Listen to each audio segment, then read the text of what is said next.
بسم اللہ الرحمن الرحیم۔ السلام علیکم معزز طلبہ کرام، آپ سب کیسے ہیں؟ آج ہم اصول الشاشی کے سبق نمبر 66 کو پڑھیں گے۔ آج کے سبق کا عنوان ہے مشکل کا بیان۔ آج کے سبق کی عبارت وَأَمَّا الْمُشْكَلُ سے شروع ہوتی ہے۔ آئیے سب سے پہلے عبارت اور اس کا ترجمہ پڑھتے ہیں، اس کے بعد باقاعدہ سبق کی وضاحت کرتے ہیں۔ مصنف علیہ رحمہ لکھتے ہیں وَأَمَّا الْمُشْكَلُ فَهُوَ مَزْدَادَ خِفَاءً عَلَى الْخَفِيِّ، اور بہرحال مشکل پس وہ لفظ ہے جس میں پوشیدگی خفی سے زیادہ ہو، كَأَنَّهُ بَعْدَمَا خَفِيَ عَلَى السَّامِعِ حَقِيقَتُهُ دَخَلَ فِي أَشْكَالِهِ وَأَمْثَالِهِ حَتَّى لَا يُنَالَ الْمُرَادُ إِلَّا بِالطَّلَبِ ثُمَّ بِالتَّأَمُّلِ حَتَّى يَتَمَيَّزَ عَنْ أَمْثَالِهِ۔ گویا سامع پر اس کی حقیقت مخفی ہونے کے بعد وہ اپنے ہم شکلوں اور ہم مثلوں میں داخل ہو گیا ہو، یہاں تک کہ اس کی مراد کو حاصل نہیں کیا جا سکتا مگر طلب سے، پھر غور و فکر کرنے سے، یہاں تک کہ وہ اپنے ہم مثلوں سے جدا ہو جائے۔ وَنَظِيرُهُ فِي الْأَحْكَامِ، اور مشکل کی مثال احکام شرع میں وہ یہ ہے کہ حلف لا يعتدم فإنه ظاہر فی الخل والدبس، کسی شخص نے قسم کھائی کہ وہ سرکہ سالن کو نہیں استعمال کرے گا، نہیں کھائے گا، نہیں پیے گا، بس بے شک یہ سرکے اور یہ کھجور کے شیرے کے حوالے سے ظاہر ہے۔ فإنما هو مشکل فی اللحم والبیض والجبن، مگر یہ قول اس کا گوشت، انڈے اور پنیر کے حق میں مشکل ہے۔ حتی یطلب فی معنی الاعتدام ثم یتأمل ان ذلك المعنى هل یوجد فی اللحم والبیض والجبن ام لا، تو یہاں تک کہ پہلے اعتدام کا معنی طلب کیا جائے گا، پھر اس میں غور و فکر کیا جائے گا کہ یہ معنی گوشت، انڈے اور پنیر میں پایا جاتا ہے یا نہیں۔ معزز طلبہ کرام، یہ ہماری عبارت تھی اور اس کا ترجمہ تھا۔ آئیے اب اس کی وضاحت کی طرف بڑھتے ہیں۔ اما المشکل سے قبل مصنف نے خفی کی بحث بیان کی، اب معنی کے خفا کے اعتبار سے جو دوسری قسم یعنی مشکل ہے اس کی بحث شروع فرماتے ہیں۔ مصنف نے مشکل کی اصطلاحی تعریف یوں بیان فرمائی کہ مشکل وہ لفظ ہے کہ جس میں خفا نفس صیغہ کی وجہ سے خفی سے بھی زیادہ ہو، کہ مشکل میں خفا اس درجے کا ہوتا ہے کہ اولاً اس لفظ کی مراد سامع پر مخفی تھی، پھر اس میں مزید خفا یوں پیدا ہو گیا کہ وہ ہم شکلوں اور ہم مثلوں میں داخل ہو گیا۔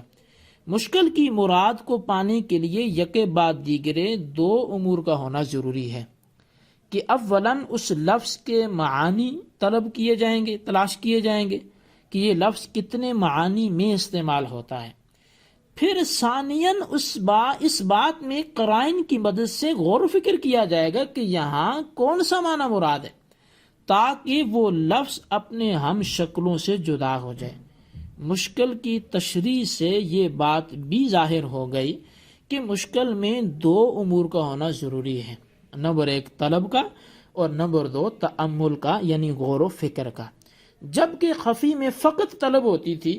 اب خفی کی مثال حصی طور پر یوں سمجھی جا سکتی ہے کہ ایک لڑکا اپنے لباس اور وضاحت کو تبدیل کیے بغیر گھر سے بھاگ کر کسی جامعہ میں چلا گیا، کسی بھی جگہ پہ چلا گیا، تو یہاں صرف طلب کافی ہے کہ وہ جہاں جائے گا تو اس کو طلب کر کے اس کی وضاحت سب سے الگ ہوگی، مل جائے گا۔ جبکہ مشکل کی مثال اس طرح ہوگی کہ کوئی شخص اپنے گھر سے وضاحت بدل کر جامعہ کے بھیس میں ڈھال جائے اور پھر وہ جامعہ میں آ جائے اور جامعہ کے طلباء کے ساتھ، مدرسے کے طلباء کے ساتھ وہ خلط ملط ہو جائے، مکس ہو جائے۔ اب یہاں اولاً تو تلاش کیا جائے گا، اس کو طلب کیا جائے گا کہ وہ لڑکا ہے کہاں، وہ شخص کہاں گیا۔ جب یہ معلوم ہو جائے گا کہ وہ یہیں ہے تو پھر غور و فکر کیا جائے گا کہ ان میں سے وہ لڑکا کون سا ہے، کیونکہ یہاں تو ساری ایک ہی بھیس میں ہیں، ایک ہی لباس میں ہیں۔ یہی صورتحال معنوی طور پر بھی ہے، یہ صرف سمجھانے کے لیے مثال پیش کی۔ مصنف علیہ الرحمہ نے نظیر سے شرعی احکام سے مشکل پر ایک مثال پیش کی ہے کہ اگر کسی شخص نے کسی وجہ سے قسم کھاتے ہوئے کہا کہ واللہ لا اعتدم، کہ اللہ کی قسم میں ادام یعنی کہ سالن نہیں کھاؤں گا۔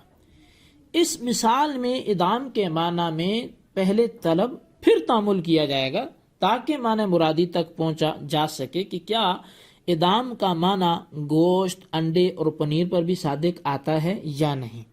جب ہم نے ادام کے معنی کو تلاش کیا تو اس میں احناف کے دو مذہب سامنے ہیں۔ ایک مذہب امام اعظم ابو حنیفہ رحمۃ اللہ تعالی علیہ کا تھا، دوسرا مذہب صاحبین رحمہم اللہ کا تھا۔ امام اعظم کے نزدیک ادام وہ چیز ہے کہ جس میں روٹی کو تر کیا جا سکے، لہٰذا امام صاحب کے نزدیک ادام کا اطلاق ہر اس سالن پر ہوگا جو شوربے والا اور بہنے والا ہو، کہ جس کو روٹی کے تابع بنا کر کھایا جاتا ہو۔ اور ادام مداومت سے ماخوذ ہے، بمعنی موافقت ہے، اور کمال موافقت تب ہو سکتی ہے کہ جب روٹی سالن میں تر اور گھل مل جائے۔ لہٰذا امام اعظم رحمہ اللہ کے نزدیک ادام کی تعریف سے معلوم ہوا کہ ادام سرکہ اور کھجور کے شیرہ کے حق میں ظاہر ہے کہ ان کے کھانے سے قسم کھانے والا حانث ہو جائے گا، اس کی قسم ٹوٹ جائے گی، کیونکہ ان میں ادام کا معنی کامل طور پر موجود ہے۔ مگر یہی ادام بھنے ہوئے جو گوشت ہے، بھنا ہوا گوشت، انڈے اور پنیر کے حق میں مشکل ہے۔ کیوں؟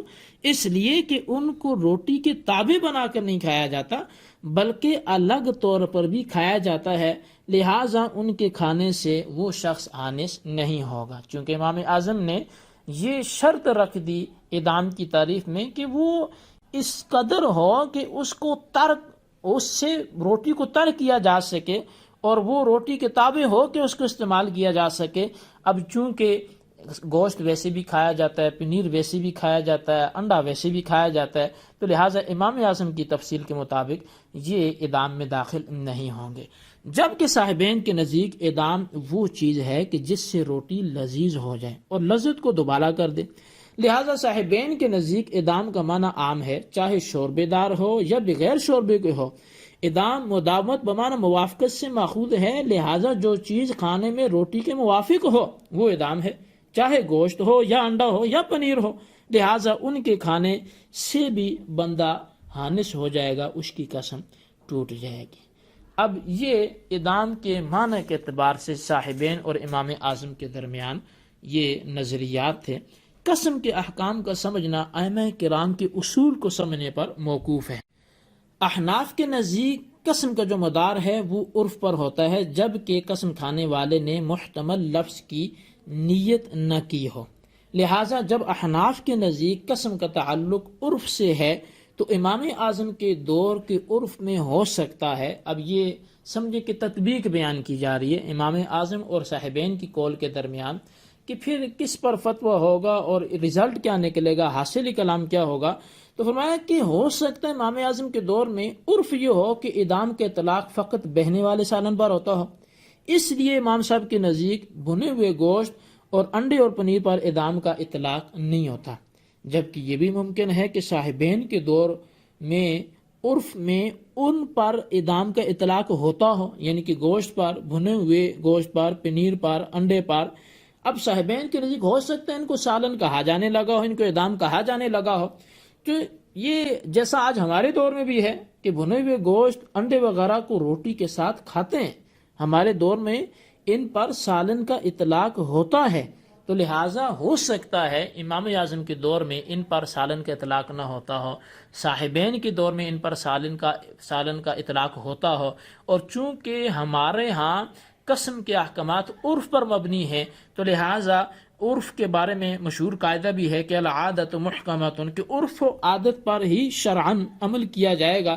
لہٰذا فتویٰ صاحبین کے قول پر ہے کہ گوشت، انڈے اور پنیر کے کھانے سے قسم کھانے والا حانث ہو جائے گا، اس کی قسم ٹوٹ جائے گی۔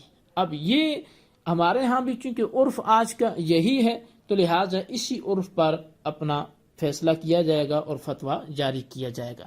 یہ ہمارا آج کا سبق تھا۔ آج کے سبق کو اگر ہم خلاصتاً سمجھنا چاہیں تو آج ہم نے مشکل کی تعریف بیان کی، اس کا حکم بھی ہم نے سمجھا کہ پہلے طلب کی جائے گی، پھر تأمل یعنی غور و فکر کیا جائے گا، اور اس کے بعد ہم نے مشکل کے حوالے سے احکام شرع سے ایک مثال پڑھی، اور اس مثال میں امام اعظم اور صاحبین کا اختلاف بما نتیجہ پڑا۔ تو اس سبق کو اچھی طرح دہرائیں، یاد رکھیں، بالخصوص ان سوالات کے جوابات دیں۔ سوال نمبر 1 یہ ہے کہ مشکل کی تعریف کرتے ہوئے اس کا حکم تحریر کریں۔